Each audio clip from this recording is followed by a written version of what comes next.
Good morning बच्चों। पाठक institute के YouTube पे आप लोग का स्वागत है। आज हम लोग प्रैक्टिकल में dual starter, direct online starter के बारे में जानकारी प्राप्त करेंगे।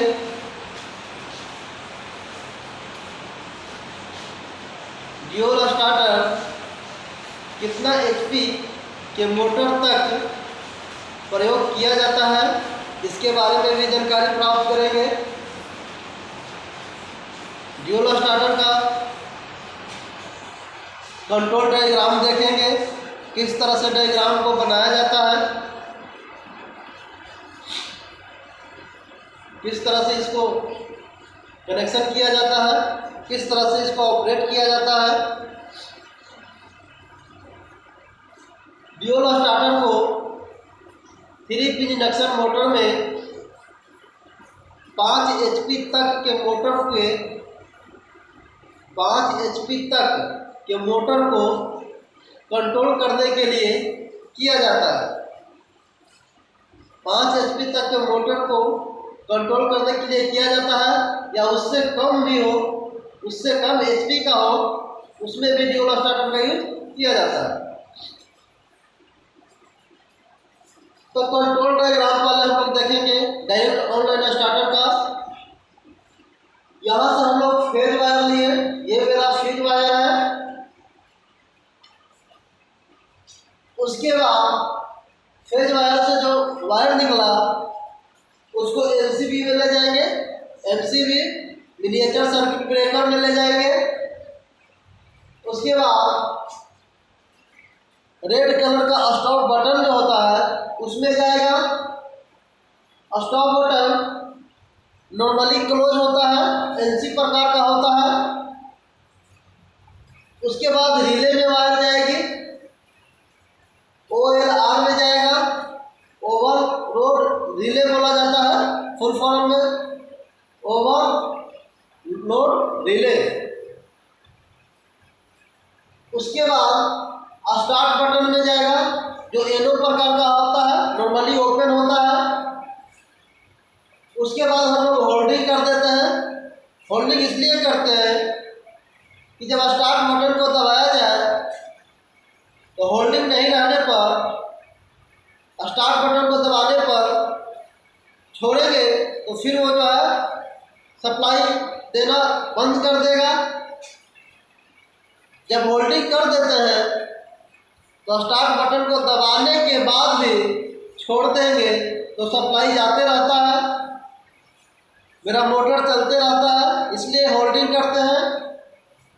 होल्डिंग से जो वायर निकलेगा वो कंडक्टर में जाएगा, और कंडक्टर में जाने के बाद फिर न्यूट्रल वायर कंडक्टर में होकर निकलेगा। ये न्यूट्रल वायर है और यहाँ से न्यूट्रल दिया गया। इस प्रकार ड्यूल स्टार्टर का कंट्रोल डायग्राम पूरा हुआ। अब हम लोग देखेंगे कि जो इस कंट्रोल डायग्राम को बनाने में जो टूल्स की आवश्यकता होगी उसके बारे में देख लेते हैं। तो पहले हमको स्क्रू ड्राइवर रखना होगा, न्यून टेस्टर रखना होगा, और सीरीज टेस्ट लैंप रखना होगा। इतना टूल्स होगा, कम से कम इतना टूल्स होना चाहिए, तो आप कंट्रोल डायग्राम बना सकते हैं, कनेक्शन कर सकते हैं।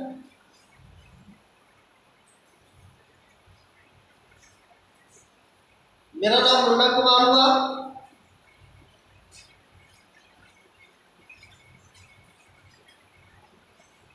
मैं मुंबई से CTI करके आया हूँ।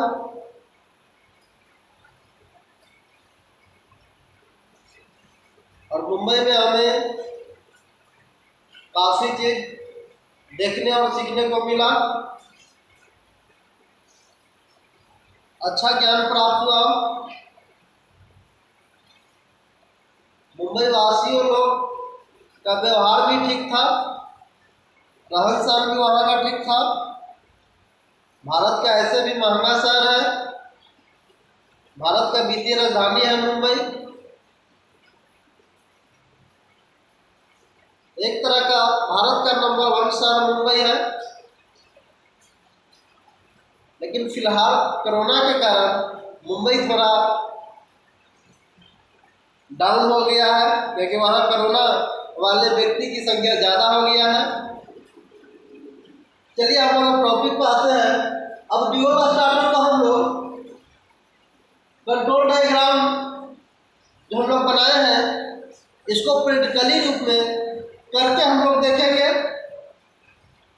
किस तरह से ऑपरेट होता है, उसको देखेंगे।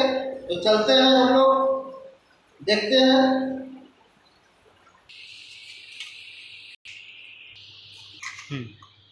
अब हम लोग ड्यूल स्टार्टर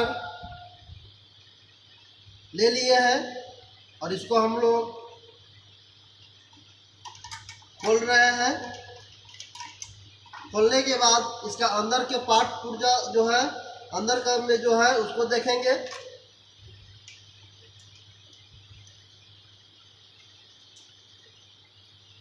ये मेरा ड्यूल स्टार्टर है।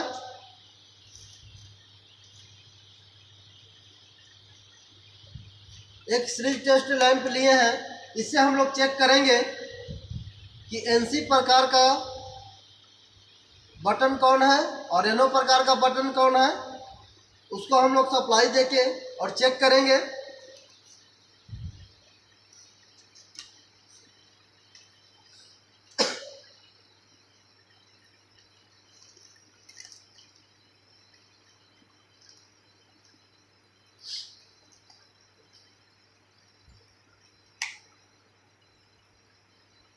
अब हम लोग देखेंगे इधर वाला एनसी प्रकार का है, चेक करते हैं इधर वाला एनसी प्रकार का है या नहीं है। तो देखिए ये एनसी प्रकार का है, ठीक है। डायरेक्ट इसमें हम इधर से टच करते हैं और इधर करते हैं तो मेरा लैंप जलने लग रहा है, जल रहा है। इसका मतलब ये कैसा है, एनसी प्रकार का। और एनसी कौन सा स्विच होता है, कौन सा बटन होता है, तो स्टॉप बटन होता है। तो ये मेरा क्या हुआ, स्टॉप बटन है, ठीक है।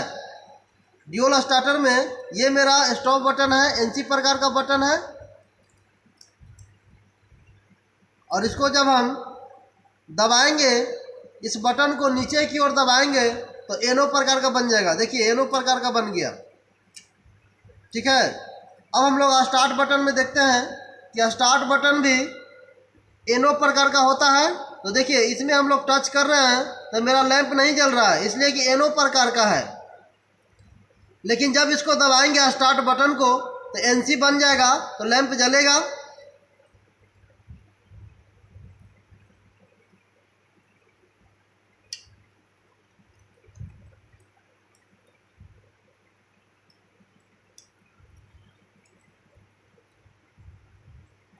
देखिए ये जो है एनसी प्रकार का है। जब इसको बटन को दबाया जाएगा तो ये बन गया एनसी, ठीक है। छोड़ने के बाद एनओ प्रकार का बटन है।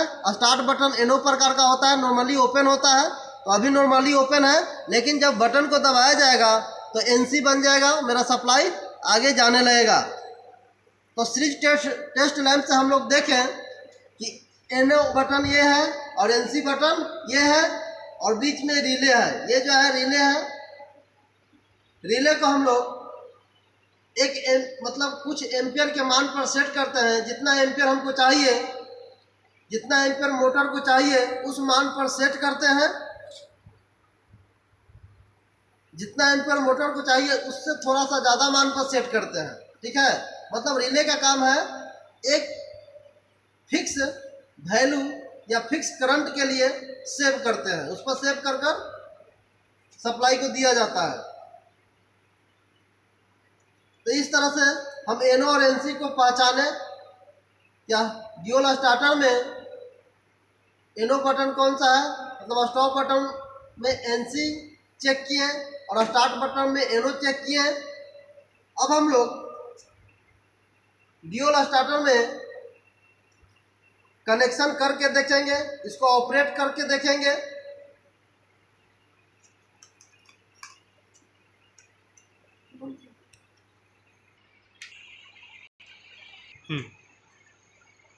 अब हम लोग ड्यूल स्टार्टर में कंट्रोल सर्किट का कनेक्शन हम लोग कर लिए हैं।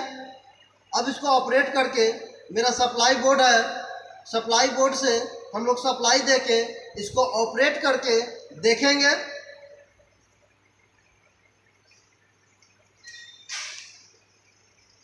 देखिए मेरा सप्लाई यहाँ आ रहा है और ये मेरा कौन सा बटन है, स्टार्ट बटन है, और ये जो है स्टॉप बटन है। तो यहाँ से हम लोग बटन से के द्वारा स्टार्ट करेंगे,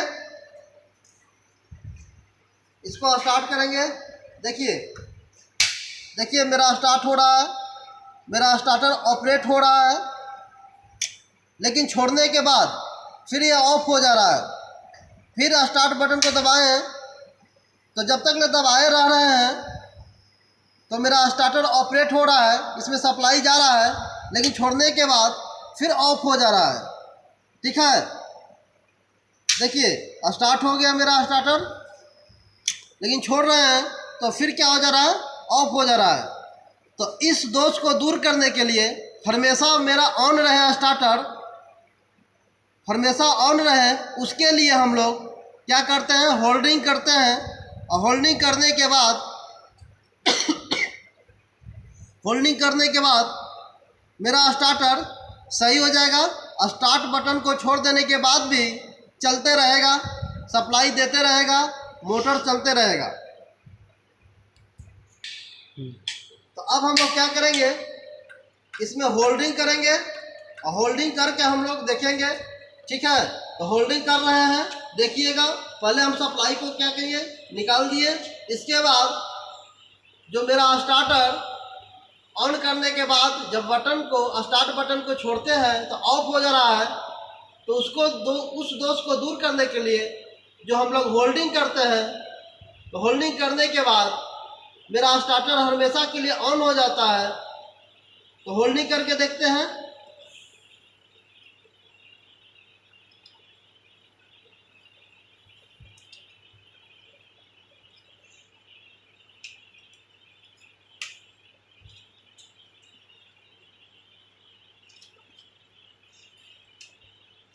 चलिए अब मैं होल्डिंग कर दिए हैं। देखिए जो एनसी बटन है, एनो बटन जो है स्टार्ट बटन, उससे हम लोग होल्डिंग कर दिए हैं।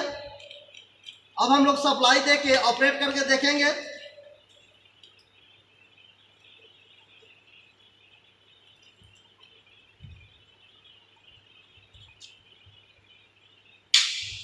हाँ देखिए मेरा ऑपरेट हो रहा है, होल्डिंग करने के बाद ऑपरेट हो रहा है। देखिए बटन को मैं छोड़ भी दिया, फिर भी मेरा स्टार्टर सप्लाई दे रहा है, मोटर को चला रहा है। देखिए, और जब यहाँ से हम लोग स्टॉप बटन को दबाएंगे तो मेरा स्टार्टर ऑफ हो जाएगा।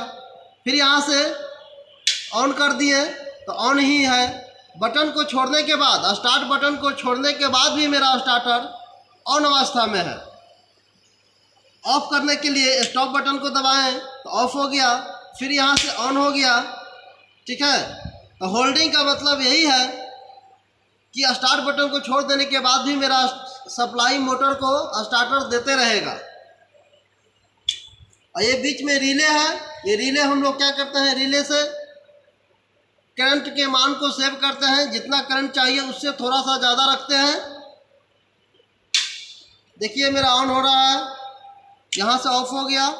तो इस प्रकार मेरा ड्यूल स्टार्टर में कंट्रोल डायग्राम कंप्लीट हुआ।